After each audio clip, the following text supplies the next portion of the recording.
Hey, good afternoon, everyone. Thank you for coming. Welcome to our Gaza lecture series.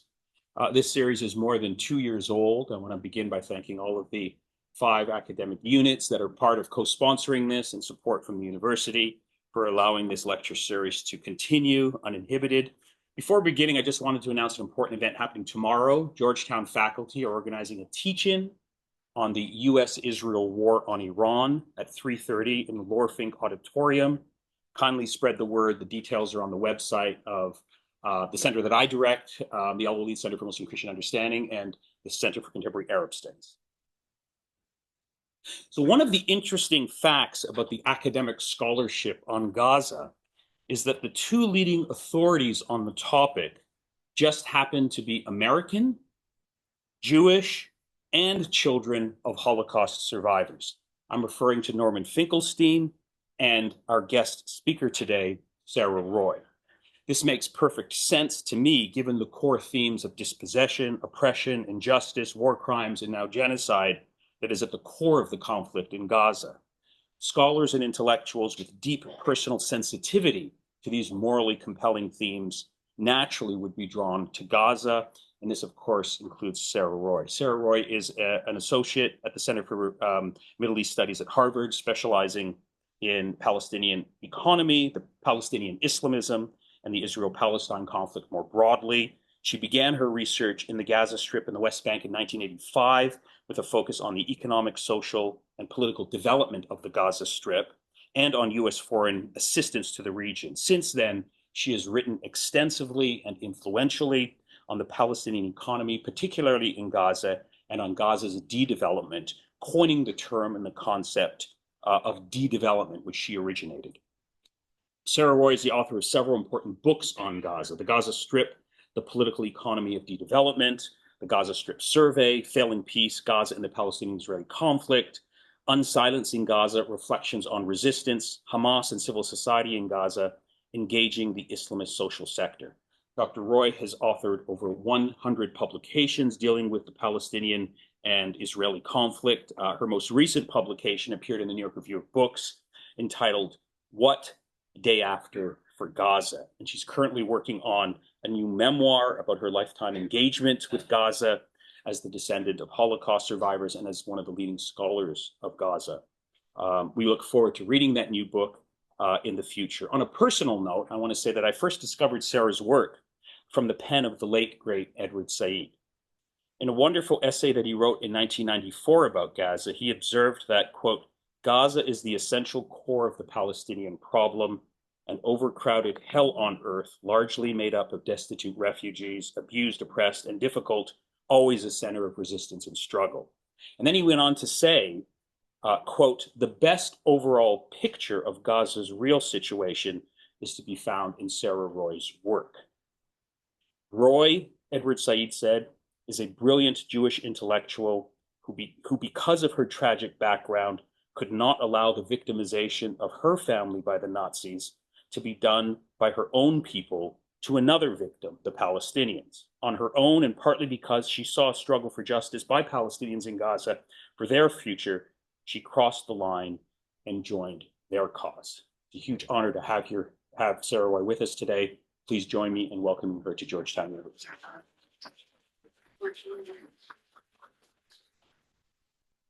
Can everyone see me, or should I stand? Would it be better? I can do either. Whatever you're comfortable with. I think this will work. Yeah, this will work. This will work? Yeah. Okay. All right. Well, thank you so much for that lovely introduction, Professor Hashemi. And I also want to thank the Al Walid Center for Muslim Christian Understanding, the Center for Contemporary Arab Studies, the African Studies Program, the Department of English, the Department of Theology and Religious Studies at Georgetown University, Qatar, for hosting me. In over 40 years of giving lectures, I don't think I've ever had so many co-sponsors, so I'm truly flattered. I'm grateful for the opportunity to speak to you about a topic that departs from but is intimately connected to my research on the political economy of Gaza, which is typically the subject of my lectures. It is a topic that has been close to my heart for a very long time, and one which I am now finally writing about. A personal reflection on my decades of work on the Israeli-Palestinian crisis from the perspective of one whose parents survived Auschwitz. My upcoming book, told largely through stories, focuses on the human predicament, on the human dimensions of conflict, oppression, and suffering, on the magnitude of each individual loss, and the power of each attempt at restoration, itself a form of resistance, on what the writer Mavis Gallant termed circling a person and capturing a voice, which are often too swallowed by silence, human beings lost or subsumed to the political, no matter who they are or where they live. Given the time I have, I shall touch upon one critical theme drawn from my book and conclude with 3 of the many stories I write about that span my 4 decades of work. Over the course of my career, I have amassed a huge archive of materials. While going through it, I reread an opinion piece written in January of 2009 by a rabbi who lives in the United States, responding to an article I wrote during Israel's assault on Gaza, known as Operation Cast Lead, between 2008 and 2009. His response was published in an Israeli online newspaper, and I'd like to quote an excerpt. He writes, and I quote, "There are 2 types of Westerners who have been critical of Israel's defensive actions in Gaza this week: anti-Semites and some in the so-called Jewish intellectual elite. While most non-Jews I've met over the last few days have expressed support for Israel's actions, I have run into a number of Jews who have expressed their moral outrage at Israel's bombardment of Gaza. The most shocking and offensive criticism came from Harvard University's Sarah Roy. Roy observes that the fighting started on Hanukkah and asks, how am I to celebrate my Jewishness while Palestinians are being killed? I don't intend, he said, to defend Israel's actions in Gaza. In my view, they are self-explanatory. What I would like to explain, however, is how a seemingly intelligent person such as Sarah Roy could so badly misunderstand Judaism and its sense of ethics." End quote. He continues, "The answer," he says, "comes from within Roy's own writing. In a piece written in April 2007 about the Lebanon War, she described growing up in a home where, quote, and here he quotes me, Judaism was defined and practiced not so much as a religion, but as a system of ethics and culture. God was present, but not central." The end of my quote. But Judaism, he continues, is a religion, and God is in control of it. Taking those 2 elements away is to remove the foundation of Judaism. What the Torah says about this issue and the fact that the Tanakh, which is the Hebrew Bible, is packed full of war stories where God tells the Israelites to fight and kill is lost on Sarah Roy. Simply stated, what Roy describes as Judaism is her version of ethics and morals and has nothing to do with the real Judaism at all. End quote. He concludes with an illiberal prescription to me and my ilk to keep our incessant criticisms to ourselves. Removed from the rabbi's understanding of Judaism, where it appears religion is used to consecrate violence, is an ethical tradition foundational to Judaism that my mother and father insisted upon throughout their lives. Speaking out against injustice, bearing witness, refusing silence, never be a bystander, helping those who suffer, and defending equality. The Jewish tradition of tikkun olam, repairing the world, is a core of modern Jewish identity and signifies a human responsibility to improve the world through social action and good deeds in a struggle for social justice. Why were my words so offensive to the rabbi? For me, the difference between us goes far beyond a disagreement over our understanding of Judaism, but lies at its core on destroying what the philosopher and scholar Judith Butler has called the conditions of audibility. To disallow or disqualify countervailing points of view and alternative understandings before they can be discussed, their evidence considered, or their validity debated. To render them unspeakable, in Butler's words, in order to destroy language between others. One topic that has been unspeakable in my long experience is any parallel between the occupation and now genocide of the Palestinian people and the Holocaust of the Jewish people. In an article in the Journal of Genocide Research written in 2014, Bashir and Amos Goldberg cite the Israeli poet Avot Yeshurun, who wrote the following in the aftermath of the Nakba, which was the mass displacement and ethnic cleansing of Palestinians during the 1948 war. He wrote, and I quote, "The Holocaust of the Jews of Europe and the Holocaust of the Arabs of Eretz Israel are one Holocaust of the Jewish people.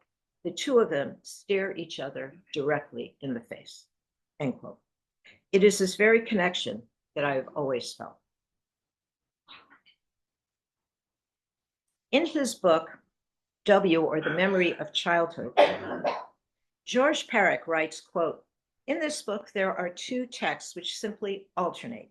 You might almost believe they had nothing in common, but they are, in fact, inextricably bound up with each other, as though neither could exist on its own, as though it was only in their coming together, the distant light they cast upon each other, that could make apparent what is never quite said in one, never quite said in the other, but said only in their fragile overlap." In my research, there have always been two alternating and deeply interconnected texts, which have, over 4 decades of research and writing on the Israeli-Palestinian crisis, informed all of my work.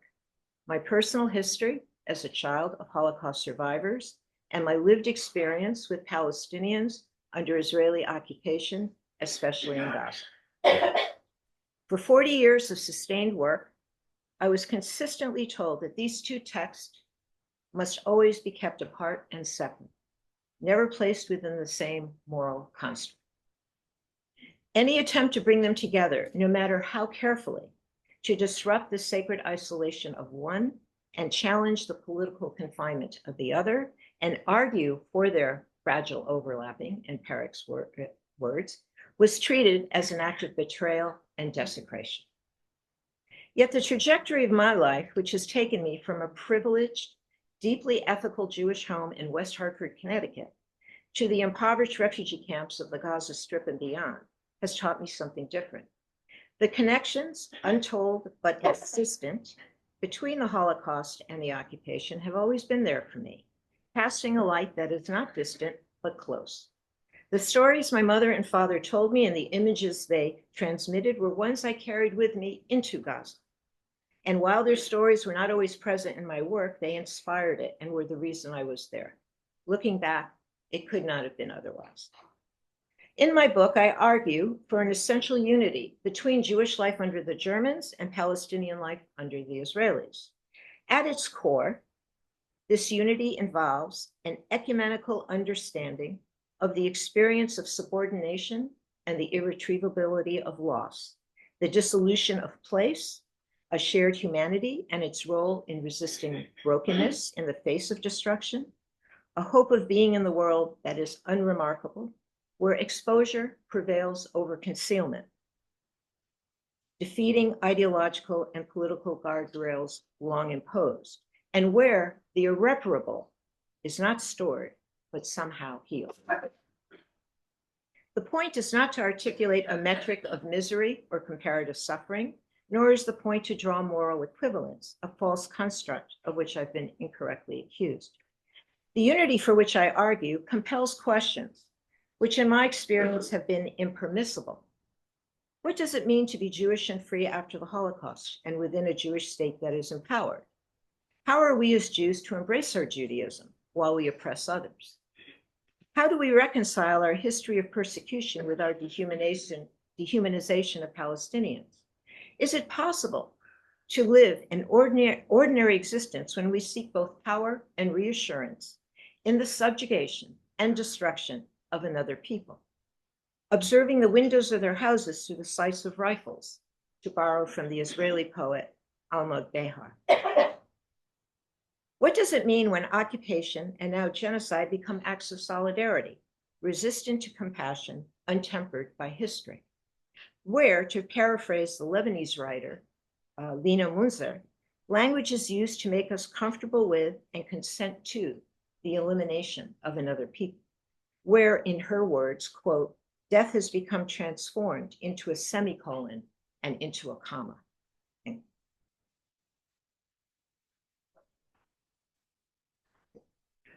These questions, among others, which have been raised by a growing number of scholars, particularly over the last 2 decades, and here I am greatly indebted to the religious scholar Mark Ellis, have existed at the periphery of Jewish life and must be brought into its center and interrogated if a living moral Judaism, unlike the one the rabbi articulated, is to survive.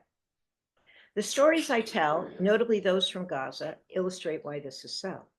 What is at risk is not the disappearance of the Jewish ethical system, but more chillingly, its appropriation into something disfigured and unrecognizable.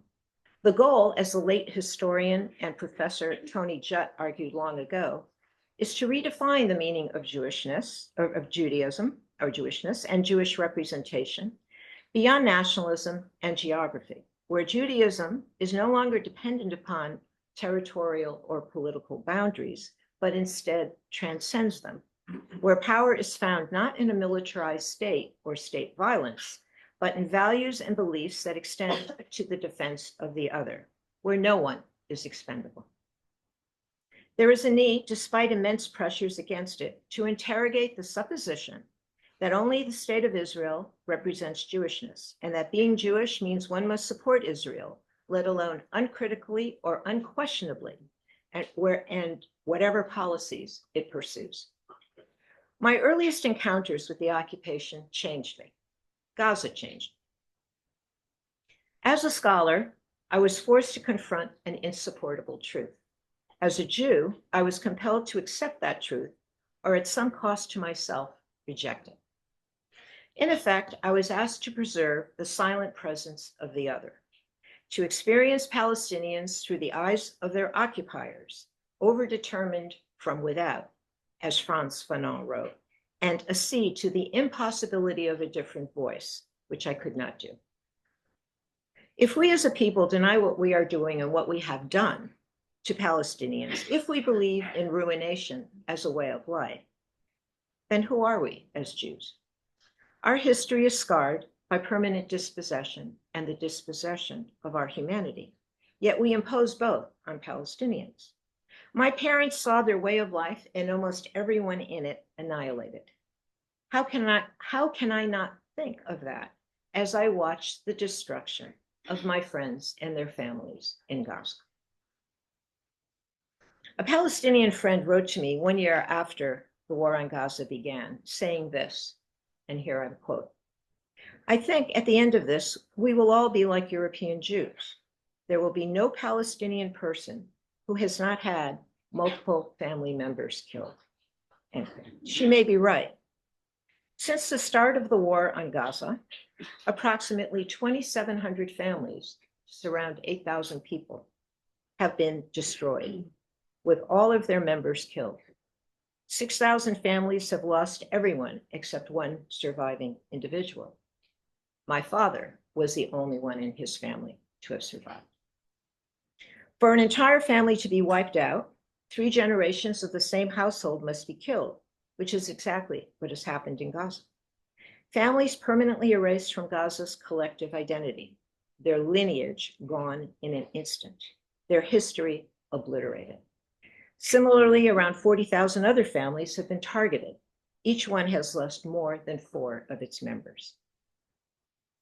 Is this Israel's attempt to remake Gaza as Israel sees it or does not see it, but only after Gaza is destroyed, removed of its will to community, emptied of humanity, and without the caution of history? As a child of survivors, the historical resonance is deep and loud. Images from the past more haunting and resolute. In a passage from his seminal work, The Drowned and the Saved, the late writer and Holocaust survivor Primo Levi made an observation about Jews that reverberates powerfully with Gaza at present.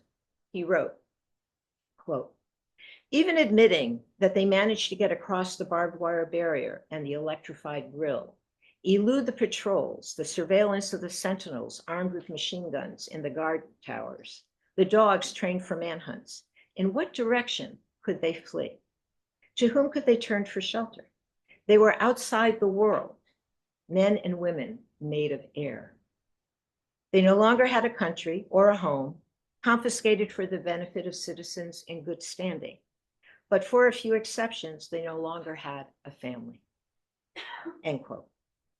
Levi speaks to my father and mother, who, despite their unutterable losses, reclaim their presence, solidity, and place, and to every human being in Gaza and the West Bank today who cannot. The Holocaust and the Palestinian catastrophe are deeply entwined, as Avot Sharon argued. Zionism is encumbered with Palestinian history and with Palestinian displacement, said Edward Said, despite our best attempts to deny it. Borrowing from James Baldwin, the Palestinian face has never been part of the Zionist dream and is in fact antithetical to it. Jewish identity is linked, willingly or not, to Palestinian suffering and death, and this suffering, and now genocide, is an unalterable and permanent part of our collective memory and an intimate part of our experience, together with the Holocaust and Israel. To refuse this connection between the Holocaust and the occupation and what it has wrought, to look for and sustain silence, is to consign resolution to the abyss. As my friend, the late Mary Haas, who was a well-known peace activist during the first Intifada, or uprising, told me then, she said, quote, "I do not try to protect Jews from certain analogies. They are there, and Israel is making them." As I've written elsewhere, and here again, I owe much to the late religious scholar Mark Ellis, continuity is essential. The past cannot be used as insulation from the present. The dead cannot be used to shield the living. We dwell in a memory that is singular and use that memory not to protest and restore, but to grieve and deny as a form of separation and distance. We live alongside the dead, and mourning them has itself become, in Mark's words, quote, "a place of hiding rather than confrontation, a place of safety rather than risk," end quote. How can one continue to be blameless while causing suffering to others, unable to grieve, let alone atone? How can innocence be restored while injustice continues?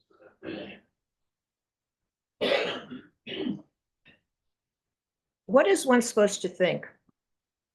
And what would my mother and father have thought of this account by a Palestinian man describing his evacuation by the Israeli army through Salahuddin Street in Gaza in March of 2025? Quote, "They ordered all of us, men and women, to take off our clothes and continue walking, ordering us to only look forward. I was walking naked between the tanks, not even wearing underwear. An Israeli soldier spit in my face. I forced myself not to react, as I knew they would break every bone in my body if I did." And this passage evoked a story told to me by my mother, who described walking naked in a murderous selection in Auschwitz, where the Nazi doctor Joseph Mengele sent her to death because she had a red blotch on her chest, which she miraculously escaped. I have seen a great deal of suffering in my 40 years of work in Gaza and the West Bank, but in that time, I never saw anything like the suffering of Gaza's starving children over the past 2 years. My first thought when I looked at photos of these children was of my father at the very end of the war after Auschwitz. There was no photo of him that I ever saw, but painful descriptions of what he looked like. A full-grown man, weighing less than 70 pounds. I imagine he looked much like the emaciated bodies of Gaza's young, only older and taller, all abandoned, closer to death than to life, receding unwillingly from the world. In The Origins of Totalitarianism, Hannah Arendt argues that the fundamental deprivation of human rights is expressed first and most powerfully in, and here I'm quoting her, the deprivation of a place in the world, which makes opinions significant and actions effective. Something much more fundamental than freedom and justice is at stake when belonging to the community into which one is born is no longer a matter of course, and not belonging no longer a matter of choice. This extremity and nothing else, she writes, is a situation of people deprived of human rights, people who live outside the common world, deprived of profession and of citizenship, without a deed by which to identify or specify themselves. End quote. The history of Israeli oppression has always been visible for those who chose to see, but remained opaque for the majority of Israelis and Jews who are unwilling to account for the lived experience of Palestinians, a people deprived of human rights, in Arendt's words, choosing instead to eliminate any possible identification between the Israeli and the Palestinian. This is why Israel has always had a right of self-defense, but Palestinians, who are unthought and seen to have no history, have never had the right to resist a decades-long occupation. As such, without a context to understand Palestinian life under Israel's increasingly brutal occupation, history failed to serve as a warning to Israelis and to others, making it possible and acceptable for them not to know or understand Palestinian suffering, and not knowing was always the point. This is why the atrocity of October 7th, as barbaric and criminal as it was viewed as an existential threat to Israel, and not as a response to decades of subjugation and repression. Hence, the refusal by most Israelis to acknowledge the genocide of Gaza's people, representing a philosophical distance that separates Jews from Palestinians and an ontological boundary between Palestinians and humankind, is not surprising. Alarmingly for many Jews, our contempt for tyranny has weakened. For some, it is embraced. The need is no longer to deny, justify, or defend the injustice, the occupation, or the genocide, but to praise and extol it, to make it a model of what can and should be done. In 2024, observing a ravaged Gaza from an observation post near the Israeli city of Sderot, an Israeli mother tells her 4 children, quote, "How beautiful, how nice, how nice. We thank God for that." Daniela Weiss, a well-known activist within the Israeli settler community, further predicts, quote, "In a year, we will be living in Gaza." More recently, in late December 2025, Israeli Defense Minister Katz told settlers in the West Bank, quote, "We are deep inside Gaza, and we will never leave Gaza." It is not carnage or extermination or the erasure of a culture or home that they see, but rather their future, moving from a past that ignored the destruction to a present that celebrates it, evoking the theological concept devastation as fulfillment, where, as Professor Nadira Shalhoub-Kevorkian observes, quote, "Palestinians are always kept in a state of neither life nor being." Has Palestine become a space of imagination where Jews seek to build a home on the graves we've disinterred, where Jewish strength is preserved through desolation and a thinning of society? Can Palestine only be seen through the violence of the spectator's gaze? No doubt I shall anger some with these words, yet speaking with a dissonant voice is a venerated part of Jewish tradition. The fear of confronting knowledge is antithetical to Judaism. However, to critique Israel and defy entrenched mythologies, to struggle against a unilateral memory and the willful unknowing of facts that deny and annul the complexity of a cruel and unethical reality, where facts become self-consoling and victims are pathologized, remains a constant and painful endeavor, and one that I, among many others, have continually faced. But as life in Gaza is extinguished and truth becomes performance, it is essential to ask questions that for long have remained proscribed and unthinkable. We are living in a moment of extremity in a post-Holocaust world. What is being demanded of the Jewish people? How is it possible and why is it acceptable for many Jews, perhaps most, to deny, quote, the existence of things that ought not to exist, to quote Primo Levi? or worse yet, to defend or embrace their existence? Why, in the words of a well-known Israeli activist, are we scared to say the name, to say the quiet part out loud? Occupation, apartheid, genocide, and Holocaust, preferring instead only two possibilities: permanent conflict or subjugation, and now erasure, where mutuality is withdrawn and difference is codified. A reality described by Bezalel Smotrich, Israel's finance minister, when he said, quote, "There are no half measures, Rafa, Deribella, Nuserat, total destruction. There is no place for them under heaven." Why is protesting Israel's genocide considered a punishable act and supporting it a praiseworthy one? How are we to make sense of this absurdist inversion more than 80 years after the Holocaust? Furthermore, as a child of survivors, the demand for preemptive obedience and the condemnation that comes from insufficient loyalty to the Jewish state invokes echoes of a terrifying past. Will our past oppression save us from the complicity we seek to escape, from a blindness inherited by silence, as Gaza's children, together with any notion of a liberal democracy, rule of law, or moral order, lie buried beneath the rubble? For the larger Jewish world, the taboo of asking such questions, which amounts to the vilification of dissent, including Jewish dissent, is considerable. Yet the taboo can no longer be accommodated because it is destroying us as a people.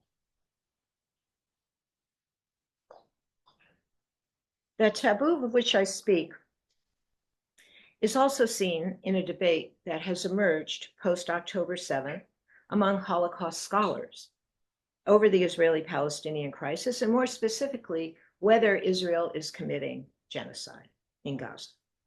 Those who deny that a genocide is occurring argue two main points. The first is that the Holocaust is unique and sacrosanct and cannot be compared to any other atrocity, which at its essence is an argument of exceptionalism that serves to obscure, if not deny, other genocides. In that sense, the Holocaust remains untouchable, without precedent, removed from any parallel.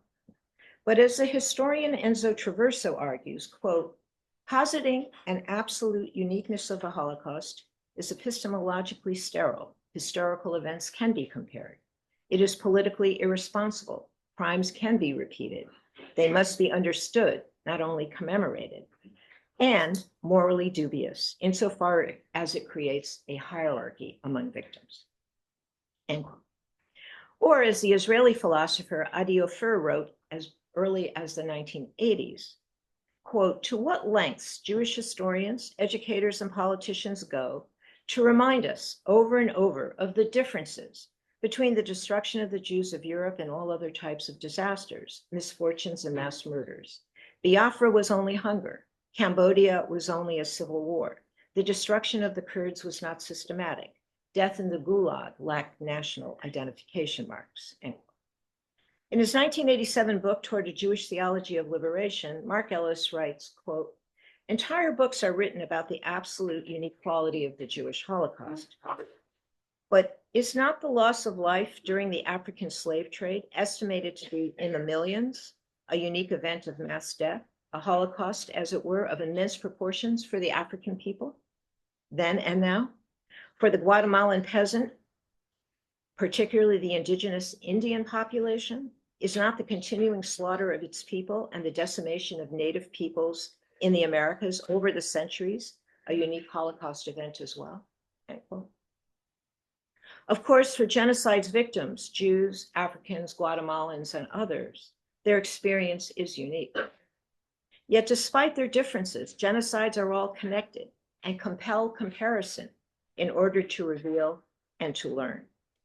Yet our exceptional status as victims prevents us from making those needed comparisons, where, as Professor Marianne Hirsch argues, the Holocaust is continually invoked and must perpetuate itself endlessly, nurturing a belief in the inevitability of war and trauma that can never be healed. And it is the unhealability of the Holocaust that must be confronted. The second point is that Holocaust exceptionalism has, as the historian Shira Klein argues, created a kind of Israel exceptionalism, especially after October 7th, in which Israel can do no wrong and therefore sees no need for vindication or absolution. Because Israel is seen to be the state of Holocaust survivors and the Jewish people, it could never commit genocide. Klein further argues, quote, Israel could only ever be a victim, never a perpetrator. And when criticism arose, it simply had to be anti-Semitism, end quote. And anti-Semitism has now become the sole measure of our civilization. The Holocaust scholar Omer Bartov similarly observes, quote, in these circumstances, to speak of crimes being committed by the Israelis attested to the most suspect form of racism, anti-Semitism. This was especially true if genocide was invoked to refer to the massacre of the Palestinian population, for it was intolerable that the descendants of a people who had been the victim of the greatest genocide should be accused of perpetrating one. Is supporting Israel's genocide supposed to protect me as a Jew? In fact, it does the exact opposite. In fact, the weaponization of anti-Semitism, in my view, has nothing to do with Jews. In all genocides, there is an executioner and a victim, the latter powerless to stop the former. In all, the destruction is continuous and inescapable, and not a consequence of policy, but its primary objective. In all, the oppressor's goal is to efface the story, in this case, to erase the idea and the reality of Palestine with Gaza as its model, itself a belief that force can erase history. Let us not forget that genocide is a process that unfolds over time. Professor Hirsch writes, quote, it begins with setting the conditions for mass killing, with propaganda, with creating a climate in which many people can be killed, and then with gradually eliminating the conditions of life itself.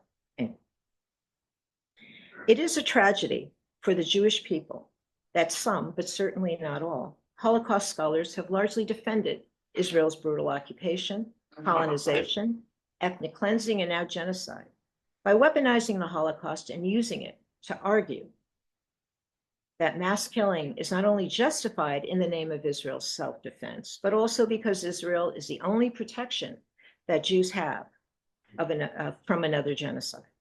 Thus, according to this argument, every policy that Israel pursues, including the near 60-year occupation of the Palestinian people, is to protect against the possibility of another Holocaust. Even the genocide of the Palestinians is acceptable in order to prevent the future genocide of the Jews, so the argument goes. Therefore, the logic insists, Israelis are being targeted by Palestinians because they are Jews, not because they are occupiers and colonizers. Hence, the reference to Hamas as Nazis or the attack against Israelis as a pogrom, as another Holocaust. In this way, the Holocaust is used as a reason to start violence rather than as a reason to prevent it. Consequently, argues the Israeli scholar Edith Zertal, the meaning and enormity of the Holocaust is devalued by using it to justify oppression. She further writes, quote, by means of Auschwitz, which has become over the years Israel's main reference in its relations with the world, defined repeatedly as anti-Semitic and hostile, Israel rendered itself immune to criticism and impervious to a rational dialogue with the world around her, end quote. Yet, as the South African scholar Brayton Breitenbach argues, quote, no amount of suffering can confer immunity from criticism. And to put it sadly, no amount of persecution would seem to vaccinate people against perpetrating the same practice they suffered from. And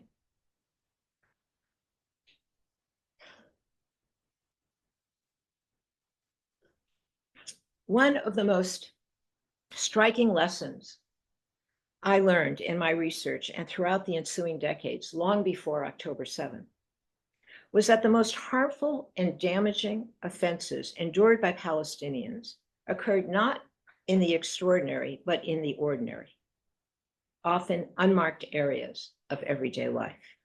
where Palestinians had to adapt to an almost uninterrupted process of decline and disavowal, forcing them to live defensively, without predictability or accountability, and without recourse, eroding any common space between the occupier and the occupied, between the oppressor and the oppressed.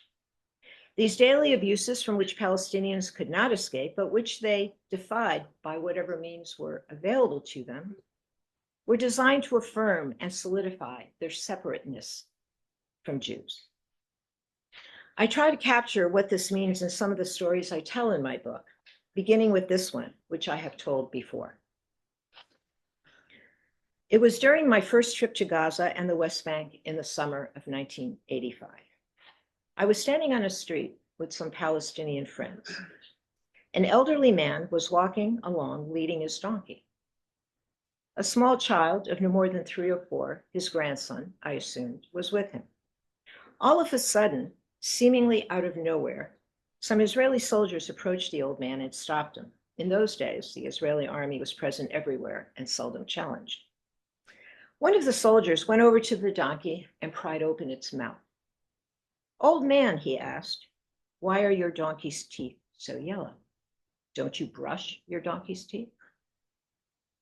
The old Palestinian was mortified, the little boy visibly upset. The soldier repeated his question, yelling this time, while the other soldiers laughed. The child began to cry, and the elderly Palestinian just stood there silently humiliated. As the scene continued, a crowd gathered. The soldier then ordered the old man to stand behind the donkey and demanded that he kiss the animals behind.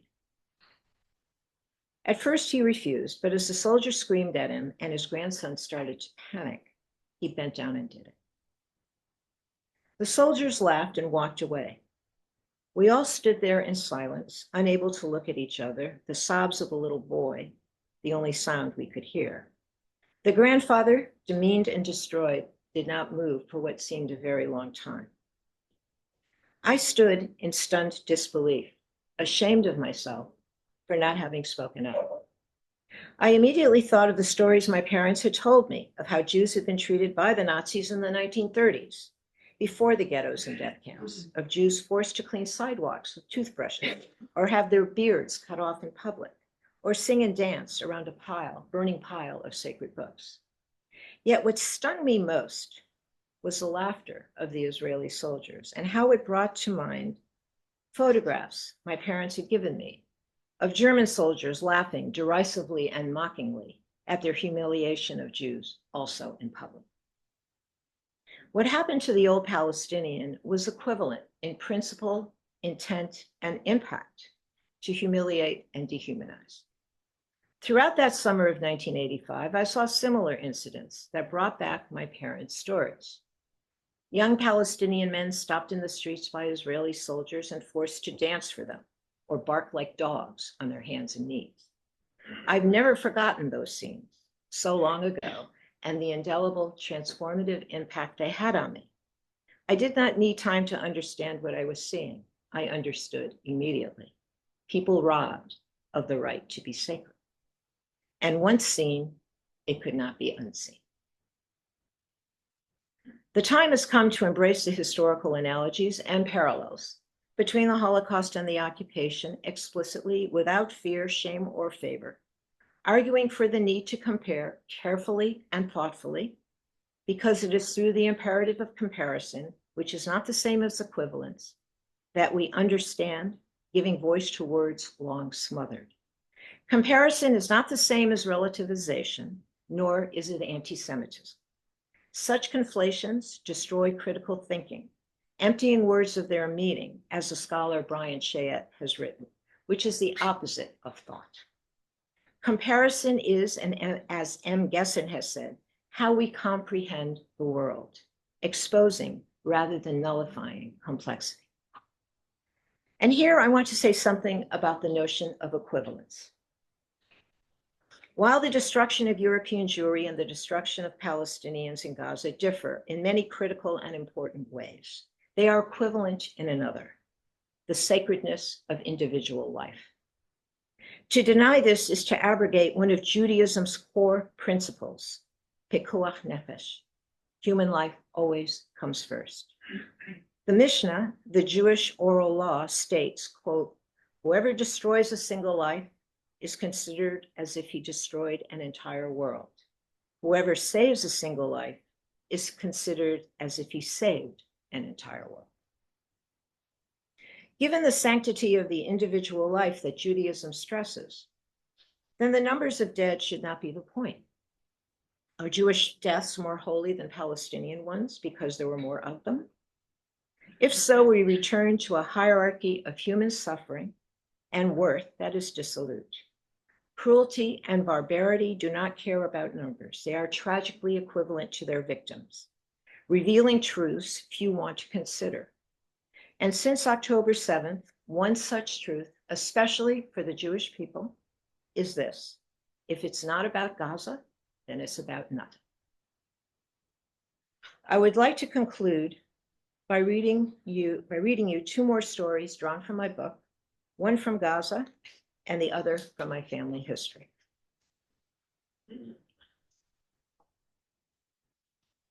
The first one is called I entitled Nadia's Story. It was during the first Intifada in 1989. I was living in Gaza, doing research for my book on the political economy of de-development. A friend of mine, Talal, had arranged for me to live with some friends of his, a married couple, Ziad and Abir, in their home in one of Gaza's refugee camps. They had no children, and Ziad was seldom at home, so Abir arranged for a neighbor's daughter, Nadia, to stay with us. At the time, Nadia was in her late teens. Ziad was a local hero in this camp, having spent considerable periods of time in Israeli prisons for his political activism. He moved around a lot, but on this particular day, he returned, and the four of us had a meal together before retiring. After the meal ended, I vividly remember Ziad securing the many deadbolts on the door to the shelter. Nadia and I shared a room which was next to Ziad and Abir's. I had a camera and several lenses with me since I spent a great deal of time documenting what I saw inside the refugee camps, where some of the worst abuses occurred at that time. Once we were in our room, which was small, windowless, and sparsely furnished, I asked Nadia if I could take her photo. And she started to laugh, demurring at first, but eventually I got her to agree. While I was focusing my lens on her face, we suddenly heard Israeli soldiers running in the alleyway outside and alongside our bedroom wall. Both Nadia and I stopped what we were doing and remained very still, hoping they would leave. Suddenly, the soldiers were at the front door of the shelter. One of them began pounding on the door, screaming in Arabic for Ziad to open it. He did not. His refusal clearly inflamed the soldier, who started pounding with greater fury, screaming obscenities in Arabic, followed by threats against Ziad and his family. I immediately pulled the film out of my camera and hid it among my clothes. I was afraid that if the soldiers found my equipment, Ziad and Abir would be arrested, since harboring foreigners in the camp in those days was considered a criminal act by the Israeli military. I hid my lenses under pillows and between towels, and the camera inside a pile of blankets. Once I had hidden everything as best I could, which took less than a minute, I turned to Nadia. I was shaken by what I saw. She stood upright in the middle of our room, unable to move her feet, as if they were cemented to the floor. At first, her body stood erect and rigid. Her breathing was imperceptible, fearing perhaps it would betray her location. As the soldiers' screams became louder and more enraged, Nadia suddenly began to shake uncontrollably, her entire body convulsing with fear, but still unable to move from where she stood. What I remember most were her arms and hands, which shook with a violent intensity I had never seen before. This is what terror looks like, I thought, and it shocked and frightened me. I tried talking to Nadia, but she could not hear me. She stared past me and was somewhere else, as if in a trance. I tried to coax her towards the corner of the room, but she would not move. As the battering and screaming and profanity grew in power, Nadia seemed to lose all control of her body and was totally consumed by panic. She could not stop shaking, still unable to move from where she stood. I put my arms around her and literally had to drag her to the corner of the room, which was not easy. I then placed my hands on her shoulders and with some force pushed her downward to the floor until her legs gave way and she sat. I sat next to her, wrapped my arms around her and held her close, my body shaking against hers. Her eyes remained frozen and lightless. Ziad never opened the door, and eventually the soldiers gave up. After they left, and we could hear them running away from our shelter, an uneasy quiet fell on the room, and I could feel Nadia's body beginning to relax. We were both exhausted and fell asleep next to each other on the floor. The next morning, no one spoke about what had happened the night before. Nadia appeared happy and relaxed, which surprised me. Perhaps I thought she had purged any memory of the terror she had experienced, which was necessary for her to survive. My experience with Nadia nearly 40 years ago is one that has never left me, for it forced me to come face to face with dehumanization in its most acute and paralyzing form. And I've never forgotten it. In Nadia, I saw starkly what terror really looks like for the first time in my life. The terror that seized her and made her immobile reflected the immobility of the space to which she was confined, not only in our small room, not only in the refugee camp, but in Gaza itself, speaking to a kind of impermanent, dispensable personhood and violent endurance. With decades having passed since my time with Nadia, I continue to ask the question to which her story and that of other Palestinians gives rise. Why must Nadia be the embodiment of the other, her continued confinement and internment, key markers of that otherness, sustained by invisibility, unknown and unsayable, without testimony? Why was she considered already gone, her voice rooted in silence and exclusion, unable to transcend place and time? Why was she unworthy of protection, her life made safe from destruction, a destruction now horrifically encasing Gaza, and if lost, deserving grief? I lost touch with Nadia over the years. The refugee camp where she lived was partially destroyed after October 7th. I have no idea if she's still alive. The next story I call Liberation. A few months after arriving in Auschwitz from the Lodz ghetto, my mother Taube and my aunt Franja were among several hundred Jewish girls and women sent as slave laborers to work in a Nazi armaments factory in the Hauptstadt concentration camp, in what is now the Czech Republic. Hauptstadt was a subcamp of the Gross-Rosen concentration camp system. Conditions in the camp were marked by starvation and exploitation. In the spring of 1945, my mother and aunt were liberated by the Soviet army. After having captured all the Nazi officials and guards who ran the camp, the Russian soldiers told the Jewish survivors they could do whatever they wanted to their German persecutors. Many survivors immediately fell on the Germans, ravaging them. My mother and my aunt were standing just yards from the terrible scene unfolding in front of them. They fell into each other's arms, weeping. My mother, who was the physically stronger of the two, embraced my aunt, holding her close, and my aunt, who had difficulty standing, grabbed my mother as if she would never let go.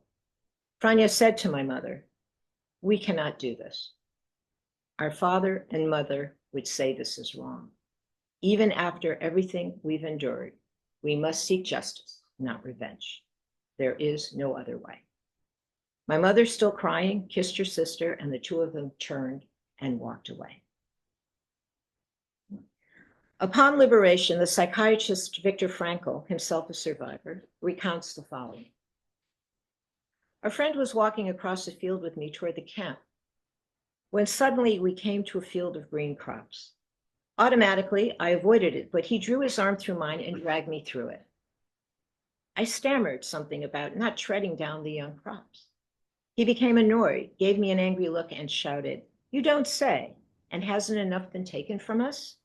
My wife and child have been gassed, not to mention everything else, and you would forbid me to tread on a few stalks of oats?" I want to say here that I do not judge this man, for I cannot possibly know what he endured or how I would act in his place. Yet all these remarkable people, my mother, my aunt, Dr. Frankel, and his friend, present us with an existential choice. For my family, the alternative to treading on a few stalks of oats was not to. By refusing to participate in the destruction of their tormentors, my mother and my aunt reaffirmed what was irreducible in themselves. They still believed that justice was crucial, but justice that did not seek revenge, but redemption and transformation, where deliverance and liberation depend upon revisioning and repair. In 1951, before my parents left Germany for the United States, my mother learned the whereabouts of a German who had been an official in the Hallstatt concentration camp. My mother said he was a decent man who tried to help the Jewish prisoners as much as he could. She somehow found his address, I do not know how, and went to his home. She went there to thank him. For her, an act of forgiveness and faith, her way of living in truth, of reclaiming a sanctum. What then is the source of our salvation as a people? For many Jews and Christians, the answer is found in a strong and militarized Jewish state where bombs are used to atone.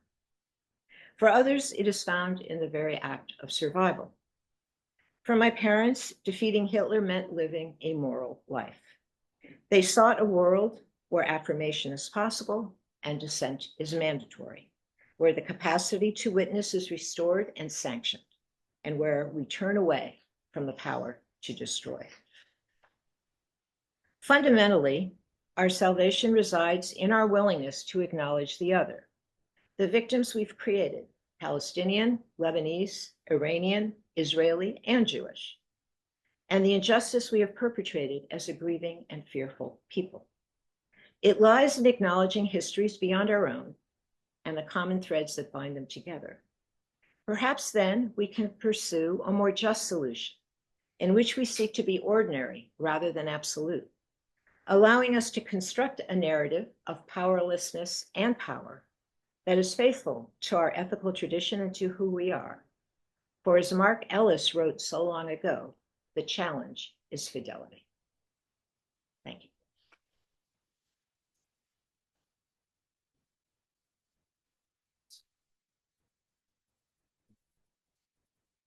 Three questions, and then this gentleman. Okay, three. Okay, yeah. Okay, so we're gonna have a limited Q&A session for this lecture. So we'll take three questions, and then we'll then try and wrap it up. So 1, 2. Let's start with these two questions, and we'll take one more at the end. Go ahead. Yes, thank you very much for this. So, you know, like when you read the first quote from the rabbi who was trying to chastise you over your stance, it struck me that how familiar this argument is. Like I must have heard like hundreds of variations of the same argument from Muslims, from Christians like right now in this current war, like they're trying to convert it to a Christian campaign, from Buddhists. So given that, like I hate to say that the rabbi who was, you took the quote from, has a point. Because who am I to tell, like which version of Judaism is the legitimate one or whatever? So my question is there really like Jewish value or Muslim value? Because we have ISIS in the Islamic world, and we have people who are calling for love and moderation. So can we say there is like Jewish values or Muslim values or Buddhist values? Yes, I believe you can. It's a matter of interpretation. In all religions, you can find individuals, extremists, who will interpret the the text in the way that suits them, politically and otherwise. I think what is important is to understand the ethical foundations of any religion and to promote them and to advance them and to say, this is what I stand for, this is what my religion stands for, and this is how I understand it. And to always present a counter narrative, a counterpoint to interpretations that, in my view, are wrong, illegitimate, and damaging, and used, as this rabbi argued, to sanctify and consecrate violence. That can never be right. And yes, people will interpret religion, all religions, in whatever way they want. But for me, in the way I grew up and what I was taught, Judaism is a religion of humane values. And we are taught, because of our history, that we must protect others, we must help others, we must bear witness, we must speak out against injustice. This was drummed into me. My mother's father was a rabbi in pre-war Poland, and he was also a shochet, which is a ritual slaughterer. And he had a congregation. And she told me many stories. She and my Aunt Franya both told me many stories about him. And although he wasn't a fundamentalist by any means, he was an observant Jew, but he was also very secular in his thinking. I remember stories my mom told me about how he would treat the women in his house, his wife, his daughters, with the same reverence and respect he treated his sons and other male members of the family.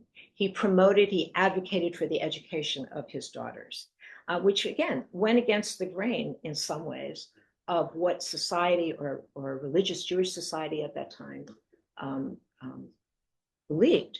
But this was what he advocated, what he understood, what he passed down to his children, who passed it down to me, and hopefully I pass it down to mine. It's a matter of interpretation. If you understand Islam to mean certain values that you believe and that you feel are important, that help us make this world a better place, then you have to advance them, you have to speak of them, and you have to make sure they are heard. There will always be people who will oppose you. There will always be rabbis like this who will oppose you. But that doesn't mean that they define what Judaism means. It's their definition. I have mine. And which definition do you think should prevail? Or which definition do you think is more important? Yeah, that's a great answer. All religions are internally contested, right? Of course. And so including Judaism, Islam, and Buddhism, et cetera. Yeah, you're next. It's very much the same question. Curious, right, how you distinguish what the rabbi think that is a reference to prophetic words from an ethical framework that you developed in light of your family and first experience. And although I don't know this for a fact, I'm pretty sure that rabbi never stepped foot inside Gaza or the West Bank, never met a Palestinian in his life, and had absolutely no knowledge or understanding of what the occupation was about, what it did in his name, in our name. And that's another point, actually, in reference to both your questions. Israel claims to be pursuing policies in our name, our being in the name of Judaism, in the name of all Jews. Well, they don't speak for me, and they certainly don't speak for most of the Jewish people that I know and work with. And so it, again, points to what I just said earlier. You have to present a countervailing interpretation or a different interpretation of what religion means to you, or what your belief system means to you, and what you hope to achieve through that belief system. Great. We have one. Okay, you're I just need to know. Yeah, last question. The duplication Yeah. and the interpretation, but how do you reconcile them? How do we live today in such a compromised or let's say polarized views? How do you live with yourself? I try to live by values that I believe will make the world a better place and a kinder place. And I try to impart those values to my children, to my students, and move forward. I can't control what other people do. I can only control what I do. And I hope that through my work, and I hope obviously through the work of so many people who have challenged the dominant discourse, who have challenged dominant interpretations of this crisis, of Judaism, of Islam, that we have at least put out there a way of thinking and understanding the conflict, the religion, whatever issue it is, to give people a different set of questions to ask and different understandings, as M. Gesson said, to help us interrogate the complexity of the world. It's about taking a position, informing yourself, very important to inform yourself and be educated on these issues, but to take a position that challenges discourses that you disagree with. All we can do. Great.